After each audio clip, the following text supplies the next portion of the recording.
Hello everyone, मैं नेहा और हम पढ़ रहे थे बायोलॉजी के चैप्टर टिश्यू। लास्ट वीडियो में हमने देखा था मस्कुलर टिश्यू और नर्वस टिश्यू के बारे में और इस वीडियो में हम देखेंगे कनेक्टिव टिश्यू। सो कनेक्टिव टिश्यू जो वर्ड है कनेक्शन वर्ड से आया है, ठीक है।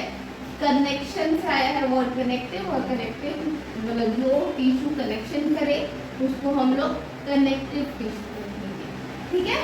सो नाम से ही क्लियर है मीनिंग कि जहाँ जहाँ कनेक्शन नीडेड है वहाँ कनेक्टिव टिश्यू है। सो कनेक्टिव टिश्यू कितने तरह का हो सकता है, क्या क्या कैरेक्टरिस्टिक्स होता है, सबसे पहले वो जानते हैं। सो कनेक्टिव टिश्यू जो होता है, जैसे मैंने बोला कि कनेक्शन पे होता है। अब इसमें एक चीज आपको हमेशा ध्यान रखना है कि जो भी कनेक्शन होगा, एक बार एग्जाम्पल ले लेते हैं कि कनेक्शन होता कैसे है। तो कनेक्शन आप जैसे एग्जाम्पल ले लो ब्लड का। तो ब्लड क्या होता है? ब्लड एक फ्लूइड है जो हमारे पूरे बॉडी में वेसल्स के थ्रू जा रहा है, वो चीज कैरी कर रहा है। सो हर जगह को एक दूसरे से कनेक्ट किया हुआ, मतलब एक ऑर्गन को दूसरे ऑर्गन से कनेक्ट किया हुआ। लेट्स से आपका सर दर्द कर रहा है, आपने दवा खाया। अब दवा खाया वो तो पेट में गया, लेकिन सर पे कैसे असर किया? सो ये जो क्या होता है कि वो जो केमिकल्स होता है दवा में, वो आपके ब्लड में अब्सॉर्ब हो जाता है और वो ब्लड लेकर के जाता है कहाँ तक? आपके सर तक। तो सर पे जाकर के एक्ट कर रहा है, कहाँ का? वो दवा जो आपने पेट में डाला। सो यहाँ पर एक ऑर्गन से दूसरा ऑर्गन कनेक्शन का काम किसने लिया? ब्लड ने लिया। सो इसी तरह से जितने भी कनेक्शन जहाँ जहाँ रिक्वायर्ड होते हैं, हर वो कनेक्शन प्रोवाइड करता है ये कनेक्टिव टिश्यू। तो इसका कैरेक्टर जानते हैं सबसे पहले किस तरह का होता है। तो कनेक्टिव टिश्यू में सबसे पहला चीज तो यही है कि वो कनेक्शन प्रोवाइड करता है। It connects different organs to each other.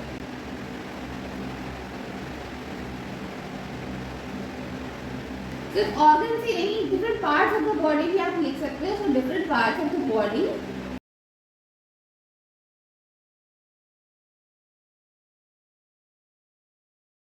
Alright. तो सबसे पहला चीज ये हो गया।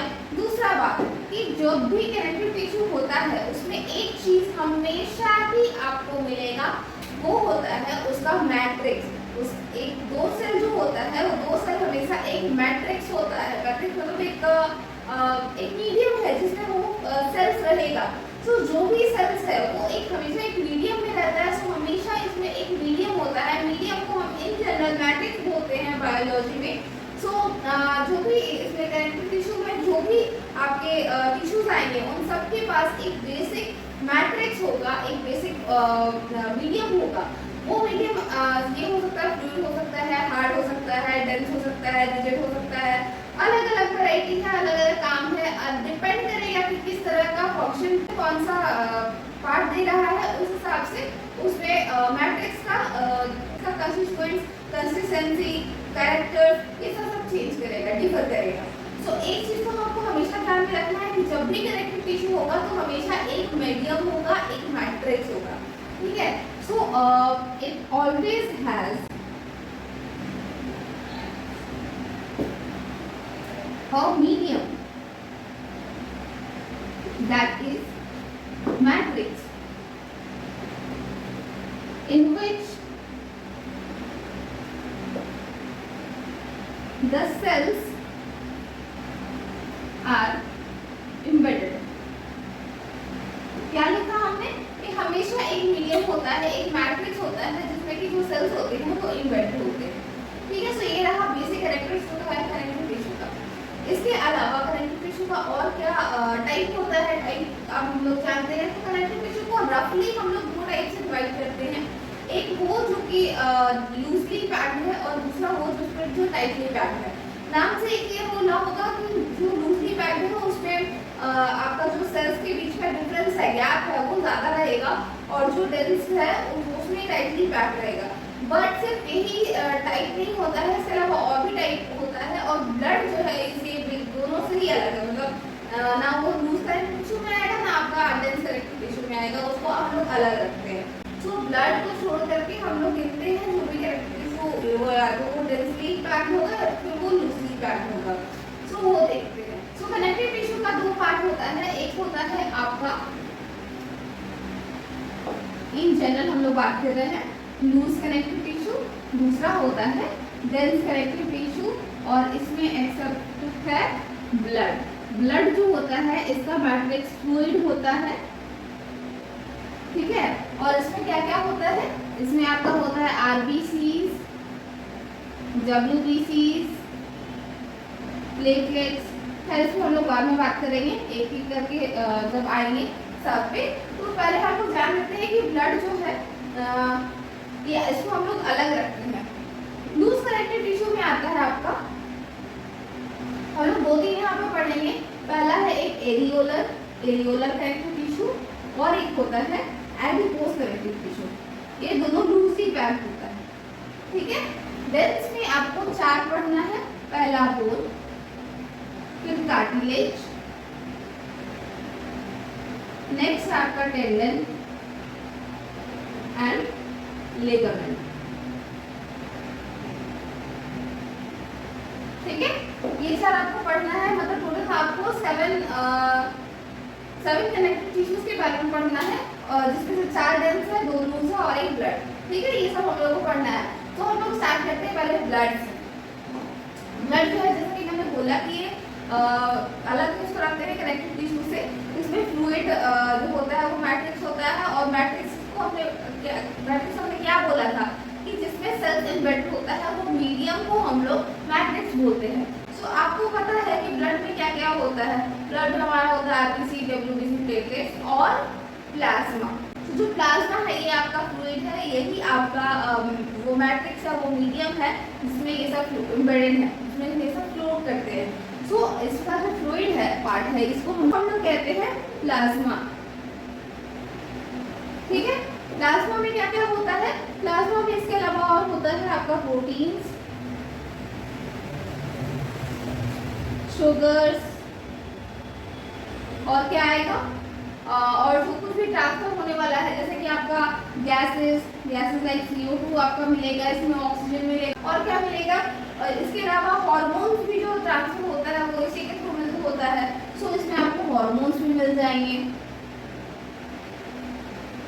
ठीक है। सो ऑल इन ऑल जो भी आपका ब्लड एक जगह से दूसरी जगह तक ले जा पा रहा है, हर वो चीज आपको प्लाज्मा में मिलेगा। इसके अलावा इसमें आपको तीन तरह के सेल्स एम्बेडेड मिलेंगे। एक आरबीसी जिसका फुल फॉर्म होता है रेड ब्लड सेल्स या रेड ब्लड कॉर्पसेल्स भी कहते हैं, व्हाइट ब्लड सेल्स या white blood corpuscles and platelets. काम आपको मालूम होगा, फिर से हम एक बार रिपीट कर देते हैं। आरबीसी जो होते हैं ये ऑक्सीजन मेनली ऑक्सीजन और कार्बन डाइऑक्साइड को कैरी करने का काम करते हैं। WBCs are soldiers of your body.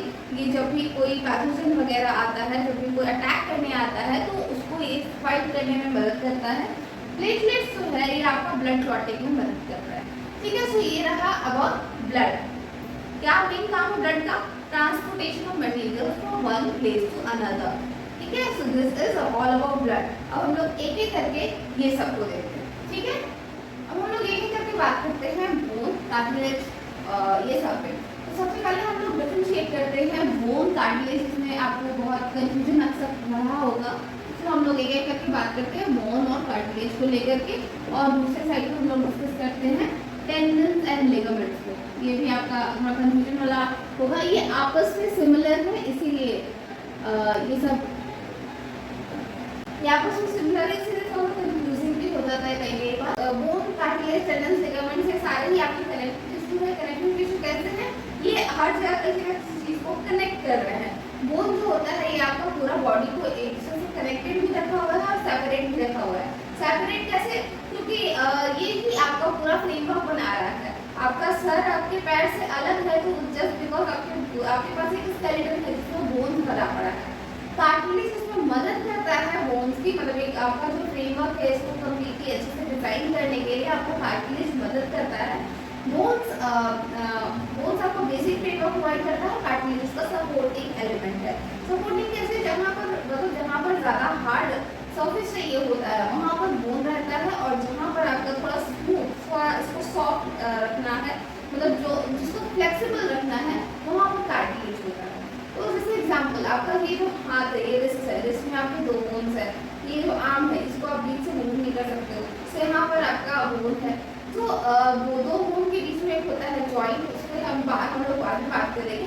But bones आपका हो गया जो आपका हार्ड पार्ट है जो आपका मूव नहीं कर सकता। और ये आपका ये ईयर देखो, ईयर वाला ये जो ईयर पिन्ना है ये आपका मदद करता है साउंड को सुनने में, आप सुन पा रहे हो साउंड अच्छे से क्योंकि अच्छे से रिलेट कर पा रहा है। सो यहाँ पर बोन यहाँ पर होता तो वो रिजिड होता तो वो मतलब उस तरह से मूव नहीं कर पाता, जो उसका माइक्रो मतलब आपको दिखता नहीं होगा ईयर बिना मूव करते हुए, बट होता है माइन्यूट मूवमेंट्स होता है, और वो माइन्यूट मूवमेंट पॉसिबल है बिकॉज उसमें कार्टिलेज है, बोन होता तो वो मूव नहीं कर पाता। सो बोन और कार्टिलेज ये दोनों है आपका बेसिक फ्रेमवर्क प्रोवाइड करने के लिए।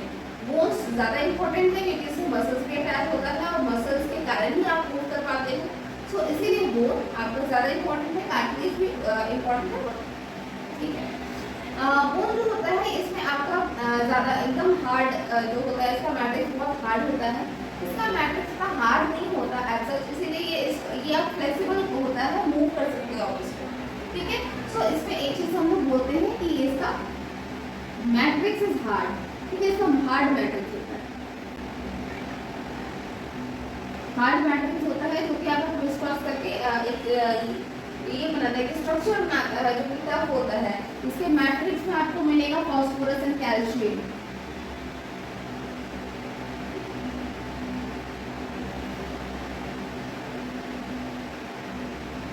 ठीक है। फास्फोरस और कैल्शियम का हार्ड मैट्रिक्स होता है और उसी के अंदर सेल्स एम्बेडेड होते हैं, कौन से cells? Bone cells, bone cells को हम लोग ऑस्टियोसाइट्स भी कहते हैं, ठीक है। सो इसी में आपका एम्बेडेड होता है ऑस्टियोसाइट्स यानी कि बोन सेल्स, ठीक है। अब हम लोग देखते हैं कार्टिलेज में क्या होता है। सो कार्टिलेज में आपका मैट्रिक्स थोड़ा सॉफ्ट होता है, सो कंपैरेटिवली है तो हम लोग लिख रहे हैं सॉफ्टर मैट्रिक्स, ठीक है, कंपैरेटिव है इसलिए इसको लिख रहे हैं सॉफ्टर मैट्रिक्स। ये भी हार्ड होता है और सारा मतलब कुछ हद तक हार्ड होता है, कुछ लिमिटेड मूवमेंट अलाउ करता है, इसलिए आपका नाक की और जो नाक पर जो कार्टिलेज है ये भी बहुत मतलब ये भी आपका कार्टिलेज ज़्यादा हार्ड है, आप ऊपर वाला तो मूव भी नहीं कर पाओगे, यहाँ नीचे में जो है उसको हल्का सा मूव कर पाओगे। तो मैट्रिक्स होता है इसमें भी हार्ड होता है बट कंपैरेटिवली सॉफ्ट होता है। इसके मैट्रिक्स में आपको मिलेगा प्रोटीन्स एंड शुगर्स, ठीक है, शुगर्स एंड प्रोटीन्स मिलेगा, लेकिन इसमें जो सेल्स होते हैं वो बहुत गैप पर रहते हैं, वाइडली मतलब वाइडली स्पेस सेल्स होते हैं। इसका जो इसमें जो सेल्स होते हैं इसको हम लोग कहते हैं कॉन्ड्रोसाइट्स यानी कि कार्टिलेज सेल्स, ठीक है, means are cartilage cells. Alright, so bone में आपको होता है हार्ड मैट्रिक्स, कार्टिलेज में होता है सॉफ्ट मैट्रिक्स, बोन में होता है ऑस्टियोसाइट्स यानी कि जो सेल्स है उसमें, और इसमें कॉन्ड्रोसाइट्स होता है। बोन का जो मैट्रिक्स होता है उसमें मिलता है फास्फोरस और कैल्शियम, कार्टिलेज का जो मैट्रिक्स होता है उसमें क्या मिलता है? Proteins and sugars. यहाँ तक ठीक है। बोन का हम काम का बात करते हैं तो ये बेसिक फ्रेमवर्क प्रोवाइड कर रहा है, और कार्टिलेज जो है तो ये आपका फ्लेक्सिबिलिटी विद मूवमेंट दे पा रहा है। मतलब यहाँ देखो बोन में देखो, बोन जो है वो रिजिड है, इसीलिए वो फ्रेमवर्क प्रोवाइड मतलब बेसिक फ्रेमवर्क को प्रोवाइड कर पा रहा है। कार्टिलेज जो है ये आपका थोड़ा फ्लेक्सिबल है, रिजिड ये भी है लेकिन फ्लेक्सिबल है, थोड़ा सा फ्लेक्सिबिलिटी अलाउ करता है, जिसके कारण हम लोग मतलब ये सपोर्ट कर सकता है इस फ्रेमवर्क को मतलब अच्छे से फ्रेमवर्क प्रोवाइड करने में, ठीक है। तो हम लोग फ्रेमवर्क को ज़्यादा जानते नहीं है, बस हम लोग लिखते हैं कि ये जो होता है ये रिजिड होता है और फ्लेक्सिबल नहीं होता है, not flexible, rigid and not flexible, ठीक है। वही आपका जो ये होता है ये भी आपका रिजिड है बट उतना ज़्यादा भी नहीं, रिजिड एंड फ्लेक्सिबल। मतलब रिजिड बोलने से मतलब आपको स्ट्रेंथ भी प्रोवाइड कर पा रहा है, ठीक है। रिजिड बोलने से मेरा मतलब है कि ये स्ट्रेंथ प्रोवाइड कर पा रहा है, ये भी स्ट्रेंथ दे रहा है और ये भी बहुत स्ट्रेंथ देता है, दोनों ही बहुत हार्ड टिश्यूज हैं, लेकिन दो एक फ्लेक्सिबिलिटी प्रोवाइड नहीं करता है, इसलिए पूरा स्केलेटन बनाता है और ये कुछ जगह को बनाता है जहाँ पर ज़रूरत है फ्लेक्सिबिलिटी, थोड़ा सा फ्लेक्सिबिलिटी का ज़रूरत है but at same time hard भी होना चाहिए। सो कार्टिलेज का बोन ऐसा है। इसके अलावा जो कार्टिलेज होता है वो आपके जॉइंट्स में भी होता है और वो थोड़ा स्मूथ बनाता है बोन्स का जो आर्टिकुलेशन होता है, मतलब बोन्स जो एक दूसरे से अटैच होता है, अलग अलग तरह का जॉइंट्स होता है सबसे अटैच होता है, सो इस अटैचमेंट को थोड़ा स्मूथ बनाने का काम, थोड़ा सा कवर करने का काम होता है कार्टिलेज का। ये थोड़ा मतलब आपको एक एडिशनल लेयर प्रोवाइड करता है जिससे आपको डायरेक्ट जो बोन का जो जॉइंट है वहाँ पर हिट ना हो। सो कार्टिलेज आपका वहाँ पर जॉइंट्स में हेल्प करता है और बोन क्या करता है, ये मसल को मसल के लिए वो एक एंड बनता है। मतलब मसल जो होता है वो आपका दो तरफ से कनेक्ट होता है, एक आपका स्किन से ताकि आपको मूव करवा सके और दूसरा होता है एक दो तरफ बोन से। तो इस तरह से है जैसे कि ये बोन है और ये आपका पैर का वो स्किन है से। तो एक जगह से यहाँ से कनेक्ट हुआ और दूसरी जगह से यहाँ से कनेक्ट हुआ। तो इस तरह से तो ये एक एंकर दे रहा है, मतलब आपको एक ये पॉइंट दे रहा है जहाँ से आप ये मूव करवा सकते हैं। तो इसीलिए कहते हैं कि ये जो होता है ये एंकरिंग का काम करता है, एंकर्स द मसल्स।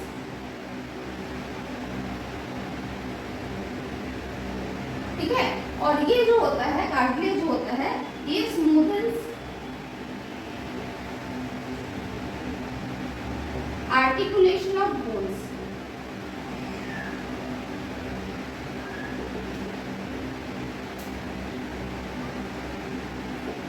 ठीक है, सो ये रहा अबाउट बोन्स एंड कार्टिलेज। हम लोग देखते हैं टेंडन्स एंड लिगामेंट्स। जो टेंडन और लिगामेंट जो होता है ये बेसिकली कनेक्टिव टिश्यू है। Connective tissue in the sense कि ये लोग जो है इनको सपोर्ट करने के लिए ये है, मतलब कि बोन्स जहाँ जॉइंट बन रहा है वहाँ पर दो बोन मिल रहे हैं। अब ये दो बोन में अच्छा से मतलब तालमेल बना रहे, इसके लिए यहाँ पर होता है लिगामेंट। ठीक है, लिगामेंट टेंडन। टेंडन में दो बार मतलब टेंडन थोड़ा देखने से स्पेलिंग वाइज आपको लग रहा होगा कि बोन से जुड़ता है, लेकिन ये बोन से कनेक्शन नहीं है, बोन से कनेक्शन लिगामेंट का है।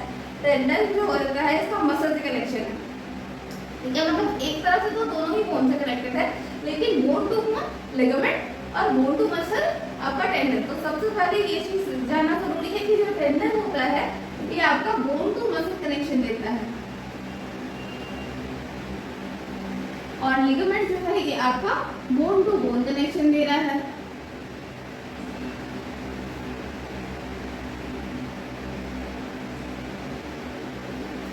ठीक है, अब हम लोग थोड़ा बात कर लेते हैं और सारी चीजों पे, लाइक मैट्रिक्स। तो मैट्रिक्स जो होता है टेंडन्स में ठीक ठाक मैट्रिक्स होता है, फाइब्रस दोनों में ही फाइब्रस मैट्रिक्स है। इसमें जो होता है इसका लिगामेंट में मैट्रिक्स थोड़ा कम होता है, फाइब्रस बट लिटिल मैट्रिक्स।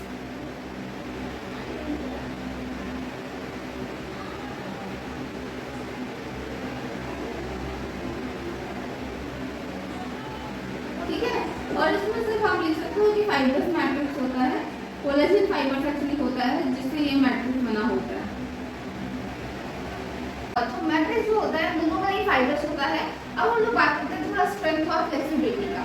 तो दोनों ही स्ट्रेंथ अच्छा खासा होता है, बट टेंडन्स का स्ट्रेंथ थोड़ा ज़्यादा होता है। Actually tendons are one of the tissue with most tensile strength. इनमें स्ट्रेंथ बहुत ज़्यादा होता है लेकिन फ्लेक्सिबिलिटी उतना नहीं रहता। ऑफ कोर्स जितना ज़्यादा स्ट्रेंथ होगा उतना कम फ्लेक्सिबिलिटी होगा। तो टेंडन्स जो होता है इसमें स्ट्रेंथ अच्छा खासा होता है लेकिन फ्लेक्सिबिलिटी कम होता है। लिगामेंट जो होता है इनमें आपका फ्लेक्सिबिलिटी ज़्यादा रहता है लेकिन स्ट्रेंथ उतना नहीं रहता। और तो स्ट्रेंथ रहता है अच्छा खासा रहता है बट उतना नहीं रहता जितना टेंडन्स का होता है। ठीक है, सो हैज मोर स्ट्रेंथ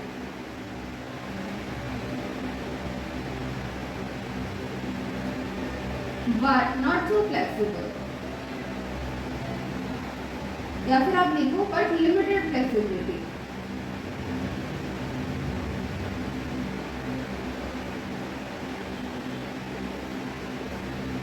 वही जो आपका लिगामेंट होता है इसमें लेस स्ट्रेंथ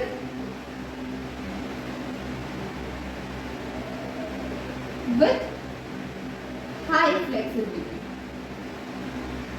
फ्लेक्सिबिलिटी बहुत होता है और इसी फ्लेक्सिबिलिटी के कारण बोन्स जब आपस में ज़्यादा कॉम्प्रेस हो जाते हैं तो ये सपोर्ट कर पाता है। इस फ्लेक्सिबिलिटी के कारण ही ये अच्छे से सपोर्ट कर पाता है बोन्स। ठीक है, so ligaments are bone to bone connection and tendons are bone to muscle connection. ठीक है, अब हम लोग बात करते हैं लूज कनेक्टिव टिश्यू पे। अब हम लोग बात करते हैं लूज कनेक्टिव टिश्यू पे। सो दो टाइप का मैंने बताया था, एरियोलर होता है और एक होता है एडिपोज कनेक्टिव टिश्यू। ठीक है। तो जैसे कि नाम है लूज कनेक्टिव टिश्यू, इनमें क्या होगा, मैट्रिक्स आपका ज्यादा होगा और सेल्स जो होगा ये बड़े बड़े गैप्स पर होगा। मतलब अभी तक हमने जितना पढ़ा बोन्स को ब्लड को छोड़ करके सब में बहुत क्लोजली था, मतलब जो भी सेल्स था बहुत क्लोजली पैक्ड था।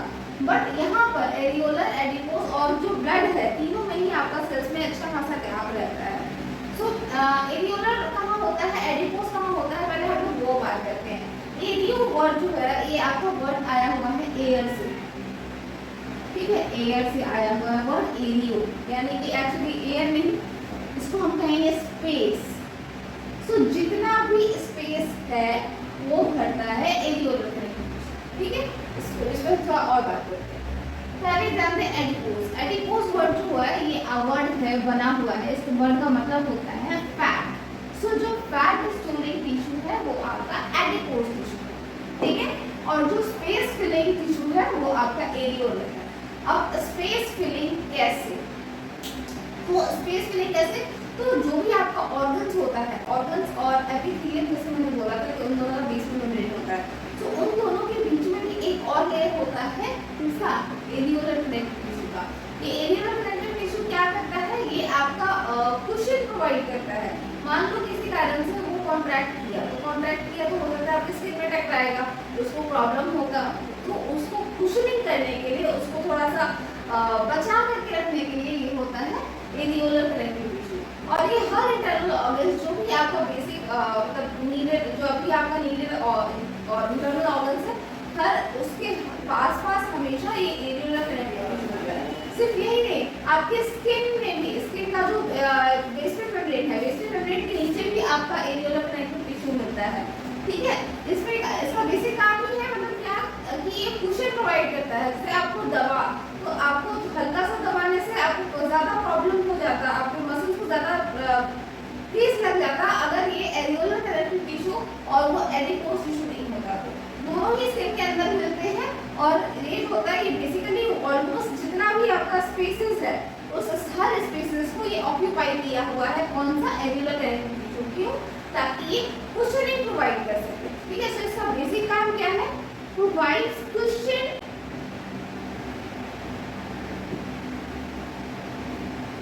टू ऑल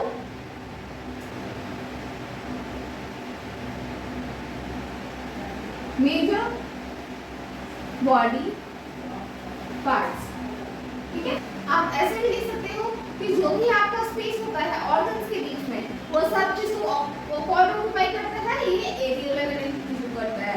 क्यों करता है, ताकि वो कुशन प्रोवाइड कर सके। तो आप क्या लिख सकोगे, it occupies all the space in the major organs of the body, ठीक है। जितना भी मेजर ऑर्गन्स है उसको जो स्पेस होगा वो उसको एरियोलर कनेक्टिव टिश्यू ऑक्यूपाई करता है, ओके। सो एरियोलर कनेक्टिव टिश्यू का बेसिकली ये काम है। इसके अलावा एक चीज और काम है कि आप जैसे कि आपका इस पे प्रेशर पड़ा, तो प्रेशर पड़ा तो कहीं ना कहीं हर्ट हुआ होगा, ऑब्वियसली हर चीज में आपको, जैसे अभी तो हम आराम से दबा रहे हैं, अचानक से पड़ेगा तो ऑफकोर्स आपको वो पेन होगा, दर्द होगा, तो कहीं ना कहीं कुछ ना कोई टिश्यू डैमेज होता है।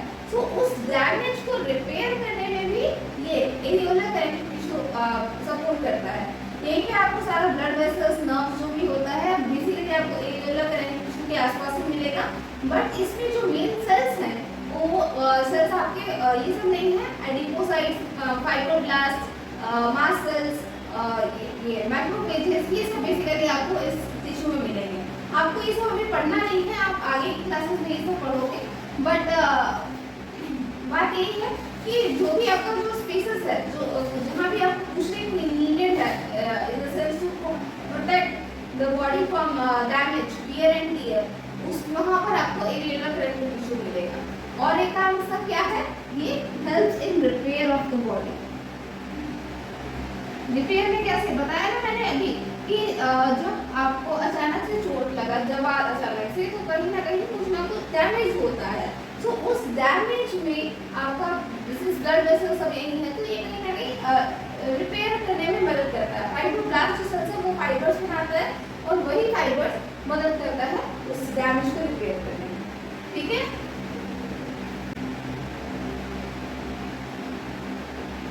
ऑलराइट, अब हम लोग बात करते हैं थोड़ा एडिपोस टिश्यू। तो एडिपोस का नाम का मतलब ही तो ये जो है ये बेसिकली फैट स्टोरिंग सेल्स है, मतलब फैट स्टोरिंग टिश्यू है। तो इसका जो मैट्रिक्स है, मैट्रिक्स बेसिकली आपका फैट का बना हुआ है, फैट का लेयर से बना हुआ है मैट्रिक्स इसका। और ये कहाँ कहाँ मिलेगा, तो आपका स्किन के नीचे, ठीक है, स्किन के नीचे एरियल कनेक्टिव टिश्यू के आसपास आपको मिलेगा ये एडिपोज टिश्यू। यहाँ ये क्या करता है, जितना आप मतलब जितना आप मोटे होगे उतना ज़्यादा आपके पास ये कनेक्टिव टिश्यू आपका बिछा हुआ रहेगा स्किन के नीचे।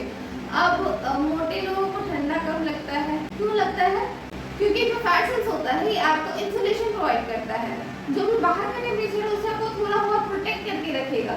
सो इसीलिए एडिपोज टिश्यू जिसमें ज़्यादा होता है, यानी कि जो मोटे लोग होते हैं उनमें उनको ठंड कम लगती है, ठीक है।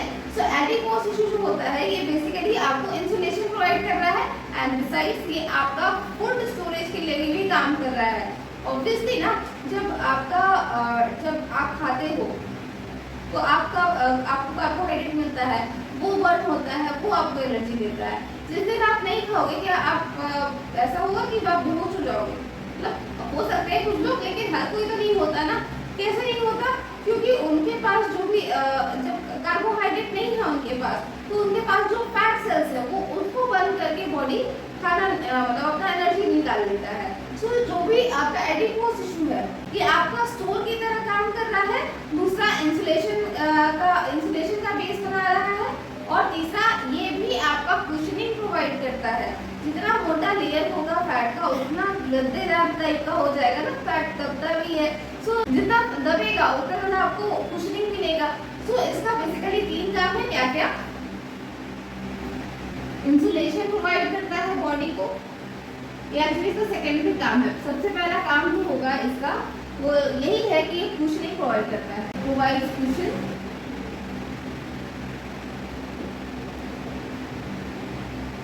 टू डिफरेंट बॉडी पार्ट्स, और दूसरा acts as food reserve. Food reserve कैसे, क्योंकि ये फैट सेल्स को स्टोर कर रहा है, इसलिए ये फूड रिजर्व की तरह भी काम करता है। तीसरा ये इंसुलेशन प्रोवाइड करता है because of these fat layers, ठीक है, प्रोवाइड इंसुलेशन, ठीक है। सो ये तो ऑल अबाउट कनेक्टिव टिश्यू, और इसी के साथ एनिमल टिश्यूज भी खत्म हो जाता है और ये चैप्टर भी। अगर आपको ये वीडियो पसंद आया तो इसे लाइक करें, कमेंट करें, अपने फ्रेंड्स के बीच शेयर करें और हमारे चैनल को सब्सक्राइब करें। अगर आपको इसमें कोई डाउट रह गया तो आप वो भी कमेंट कर सकते हैं। तो नेक्स्ट वीडियो में